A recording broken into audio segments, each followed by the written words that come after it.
నమస్కారం. ఆంధ్రప్రదేశ్ రాష్ట్రంలో పెన్షన్ తీసుకుంటున్నటువంటి పింఛన్దారులందరికీ ఒక ముఖ్యమైన సమాచారం.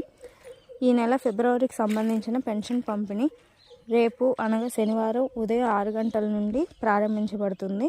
మీకు కేటాయించిన సచివాలయ సిబ్బంది మీ ఇంటి వద్దకే వచ్చి ఉదయం 6 గంటల నుంచి పెన్షన్ పంపిణీ అనేది ప్రారంభిస్తారు.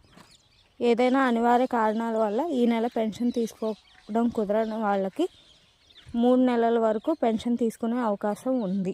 3వ నెల కూడా పెన్షన్ తీసుకోవడం కుదరకపోతే అప్పుడు ఆ పెన్షన్ అనేది రద్దు చేయబడుతుంది. అలాగే ఈ నెల 2వ తారీఖు ఆదివారం వచ్చినందున 3వ తారీఖు అనగా సోమవారం వరకు పెన్షన్ పంపిణీ అనేది జరుగుతుంది. అలాగే ఈ నెల మంజూరు చేయవలసినటువంటి కొన్ని వితంతు పెన్షన్లను హోల్డ్లో పెట్టడం జరిగింది. ఎన్నికల కోడ్ అమల్లో ఉన్నందున వీటన్నిటిని హోల్డ్లో పెట్టడం జరిగింది. ఈ విషయాలన్నీ గమనించగలరు. Thank you.